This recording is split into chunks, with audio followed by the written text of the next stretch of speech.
Bapak-bapak, saudara-saudara yang terkasih, ya.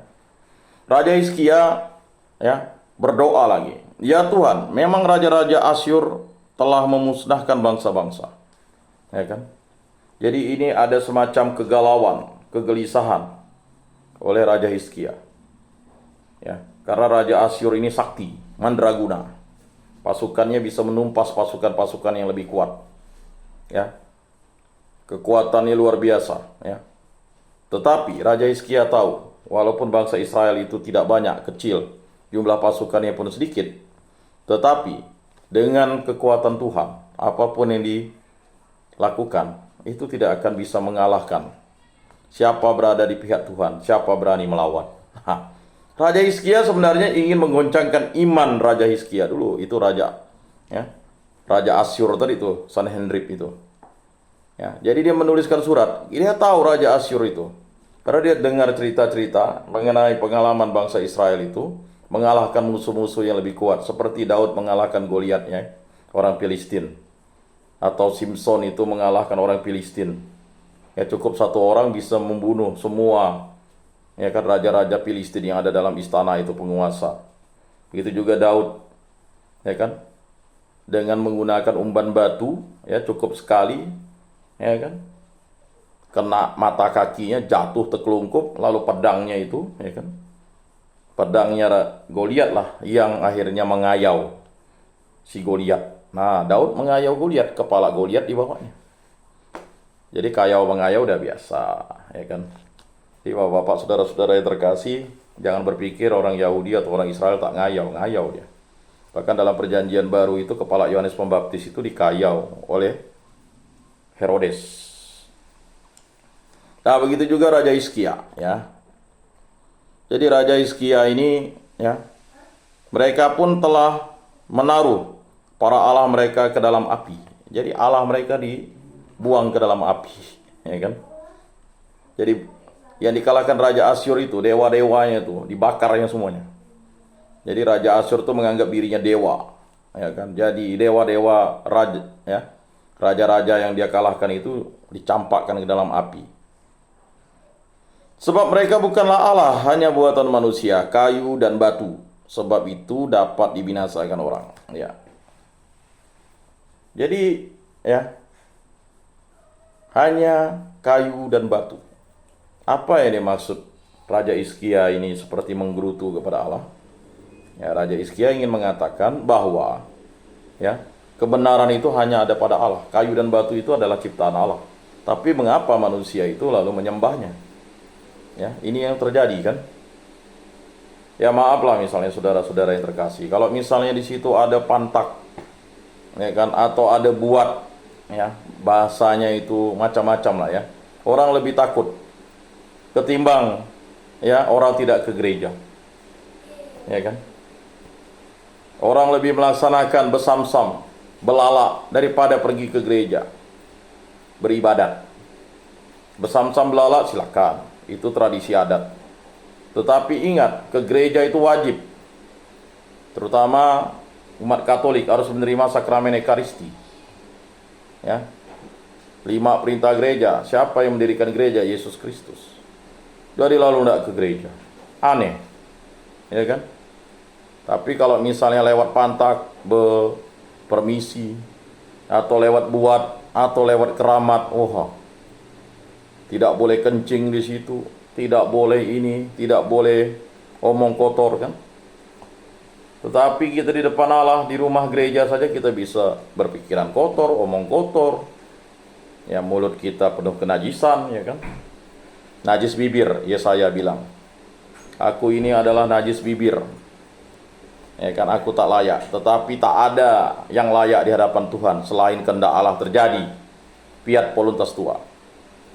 Itulah pernyataan Bunda Maria yang luar biasa. Jadi kehendak Allah itu kalau terjadi, dia bisa menggunakan, ya kan, orang-orang yang dipilihnya. Jadi orang pilihannya itu adalah orang yang disucikan Allah. Ya, sama seperti Musa. Musa ini kan dia menanggung hutan darah karena membunuh orang Mesir. Makanya dia harus mengungsi. Ya kan, lari ke padang gurun, lalu masuk ke daerah, ya kan, Midian, ya. atau masuk ke daerah Iman Yitro. Ya. Jadi Iman Yitro itulah yang sebagai saluran berkat bagi Musa untuk menampung pelarian asing.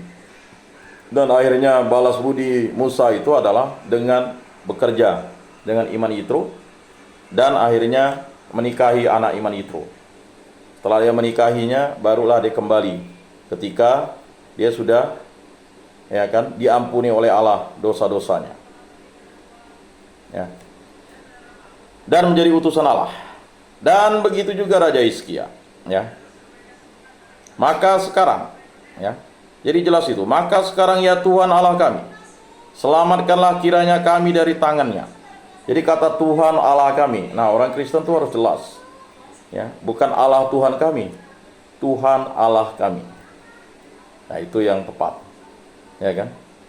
Jadi Tuhan Allah kami, selamatkanlah kiranya kami dari tangannya, supaya segala kerajaan di bumi mengetahui bahwa hanya Engkau sendirilah Allah ya Tuhan. Ini dia. Jangan masukkan kami ke dalam pencobaan, tetapi bebaskanlah kami dari yang jahat. Nah, itu. Ya. Beberapa waktu lalu kita membahas tentang doa Bapa kami kan. Lalu Nabi Yesaya bin Amos menyuruh orang kepada Hizkia mengatakan, nah ini. Jadi penyambung lidah Allah itu adalah Nabi Amos. Bukan Nabi Amos, tapi Nabi Yesaya bin Amos. Ya kan? Ada Nabi Amos. Tetapi ini Yesaya bin Amos, Nabi Yesaya bin Amos yang tadi dibilang najis bibir. Ya. Nabi Yesaya bin Amos menyuruh orang kepada Hizkia mengatakan, beginilah sabda Tuhan Allah Israel. Nah, jadi cerita ini ingin mengatakan bahwa raja itu tidak memiliki hak kenabian dan hak imam. Ya, apa yang terjadi pada Saul, dia melalaikan itu. Dia tidak ingin menunggu, dia tidak menunggu Nabi Samuel, justru dia melakukan yang keji.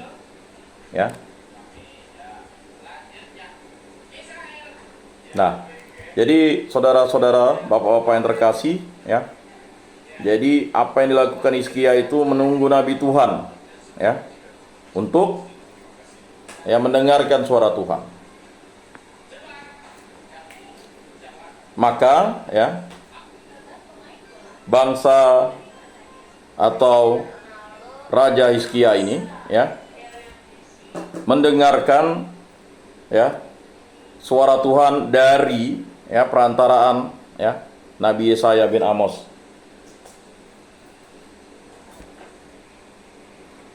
Jadi bapak-bapak, saudara-saudara yang terkasih dalam Yesus Kristus, beginilah sabda Tuhan Allah Israel, apa yang telah kau doakan kepadaku mengenai Sanherib, Raja Asyur telah kudengar. Jadi apa yang disampaikan oleh Nabi Yesaya bin Amos ini, doa Nabi Hizkia ini sudah didengarkan, walaupun inilah sabda yang telah diucapkan Tuhan mengenai dia, anak darah, yaitu Putri Sion. Nah, ini. Jadi ibarat anak darah bangsa Israel itu yang telah melakukan kekejian terhadap Allah. Allah memberikan pengampunan, yaitu Putri Sion yang telah menghina engkau. Jadi artinya bangsa Israel itu menghina Raja Hizkia, menganggap Raja Hizkia itu seperti putri saja, telah mengolok-olok engkau, telah mengolok-olok engkau. Jadi Putri Sion itu telah menghina engkau, telah mengolok-olok engkau, telah menghina Raja Hizkia yang hanya menyandarkan diri kepada Allah. Bukan melawan Raja Asyur untuk berperang, dia malah berdoa seperti banci katanya. Jadi rakyat Israel atau rakyat Yahudi ini sungguh tegar tengkuk dia melakukan kebengisan, yaitu menghina Raja Hizkia ini. Dan apa yang terjadi, Dan Putri Yerusalem telah geleng-geleng kepala di belakang, geleng-geleng. Raja model seperti ini kan. Orang menyiapkan pasukan, dia berdoa. Ya, ini sering terjadi. Kita menyepelekan doa. Ya kan? Kita punya masalah, lalu ada yang mau mendoakan kita, kita lalu menganggap, tak perlulah. Menganggap diri kita hebat. Menganggap doa itu tidak menyelesaikan masalah. Bahkan ada yang mengatakan, ya kalau tidak berusaha, ya kan hanya doa-doa saja, itu orang yang aneh. Karena doa itu bukan doa-doa saja. Bahkan kalau ada yang udah sombong itu, sudah puas berdoa sana sini katanya, berdoa sana sini. Orang berdoa itu kepada Tuhan Allah, bukan berdoa sana sini. Nah, sering terjadi seperti itu. Atau berdoa mengharapkan sesuatu. Ya kan? Nggak ada makanannya, ngapain pergi kegiatan ini, tak can gitu ya. Nggak pek. Ya kan? Hanya jong aja yang terdapat. Kosong aja. Ya kan? Terkadang kita ini ingin mengharapkan doa kita itu ya langsung seperti Sulap bin Salabin. Padahal Tuhan Allah tuh tahu permintaan kita sebelum kita minta. Ini luar biasa kan? Dari Yerusalem akan keluar orang-orang yang tertinggal, dan dari Gunung Sion akan tampil orang-orang yang terluput. Nah, ini luar biasa. Ya. Jadi sabda ini membuat dari Yerusalem akan keluar orang-orang yang tertinggal, dan dari Gunung Sion akan tampil orang-orang yang terluput. Cemburu Tuhan semesta alamlah yang akan melakukan hal ini. Ya, ini semacam majas personifikasi. Kata cemburu ini adalah ya, bagi orang yang tidak setia kepada Tuhan, maka akan terjadi malapetaka dan musibah kepadanya. Berkat menjadi kutuk. Harusnya kita sebagai orang Kristen, kutuk itu menjadi berkat. Ya, menurut orang salib itu adalah kesialan. Makanya orang yang tidak mengenal salib dan tidak mencintai salib bukanlah orang Kristen yang sejati. Orang di luar Kristen silakan menghina salib, ya kan? Bahkan menganggapnya ada jin kafir lah di situ dan sebagainya. Ya silakan. Ya, karena dia tidak mengenal Yesus Kristus. Ya. Mengapa kita perlu marah? Karena untuk dibaptis itu orang harus memiliki iman kepercayaan akan Allah Tritunggal yang Maha Kudus, iman akan Bapa, Putra dan Roh Kudus. Terkadang orang Kristen ini ya kan menjadi emosi. Mengapa perlu emosi? Ya kan? Ketika dia menghina Tuhan Yesus, dia akan semakin jauh dari Tuhan Yesus. Penghinaannya itu justru akan membuat dia makin jauh dari keselamatan. Walaupun dia menganggap dirinya sama seperti Raja Asyur tadi. Ya kan? Mana bisa lawan katanya. Aku memiliki iman yang kuat. Makanya dia minta Raja Hizkia itu. Jangan kau mau dengar tuh Tuhan Allahmu yang ngada-ngada tuh katanya. Ini yang sering terjadi oleh orang-orang yang merasa memiliki kuasa, merasa memiliki iman yang luar biasa, tetapi iman akan Yesus Kristus dia tidak miliki. Ya, dia tidak akan bisa dibaptis. Bapak-bapak, saudara-saudara yang terkasih dalam Yesus Kristus, apa yang terjadi? Maka beginilah sabda Tuhan mengenai Raja Asyur. Ia tidak akan masuk ke kota ini dan tidak akan menembakkan panah ke sana. Ia juga tidak akan mendatangi dengan perisai dan tidak akan menimbun tanah menjadi tembok untuk mengepungnya. Jangankan sampai masuk ke kota Yerusalem, ya kan? Menembakkan panah pun tidak bisa, mendatanginya dengan perisai pun tidak, menimbun tanah untuk menjadi tembok juga tidak bisa. Melalui jalan dari mana ia datang, ia pun akan pulang. Ya, disuruh pulang. Apa yang terjadi? Tetapi ke kota ini ia tidak akan masuk.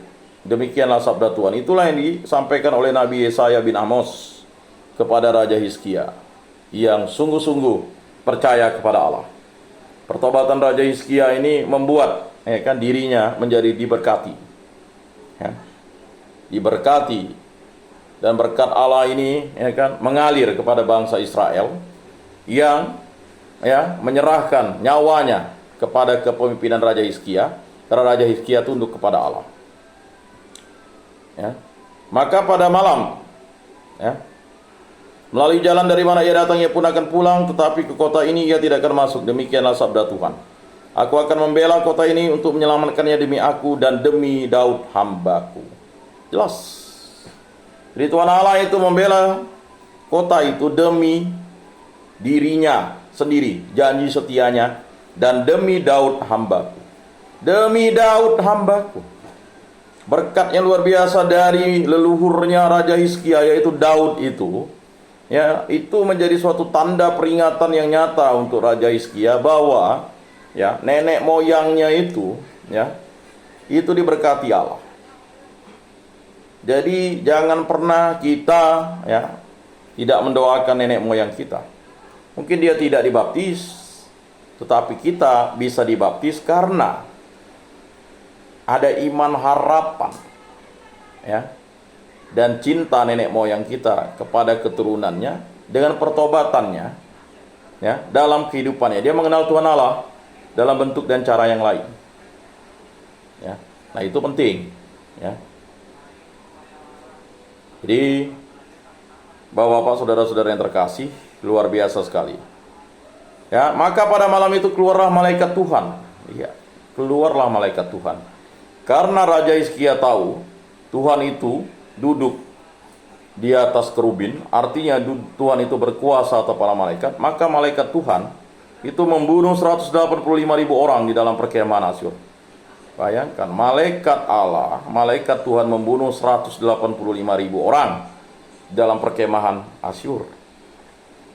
Makanya bagi yang Katolik itu doa malaikat Tuhan jam 6, jam 12, jam 6 ya hendaknya dihafal. Itu di Mada Bakti nomor 5 atau nomor 6 itu ya. Pak Atis tuh harus hafal tuh. Kalau nggak hafal masa nggak bisa. Bawalah jam 6. Ya kan? Harus hafal tuh. Nah, Pak Andre itu harus ajarkan tuh ke Pak Atis tuh. Jam 6, jam 12, jam 6 sore ya. Ya doanya malaikat Tuhan kan gampang. Maria menerima kabar dari malaikat Tuhan, maka ia mengandung dari Roh Kudus. Salam Maria, penuh rahmat Tuhan sertamu.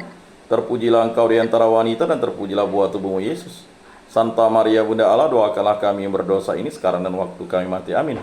Aku ini hamba Tuhan, terjadilah padaku menurut perkataanmu.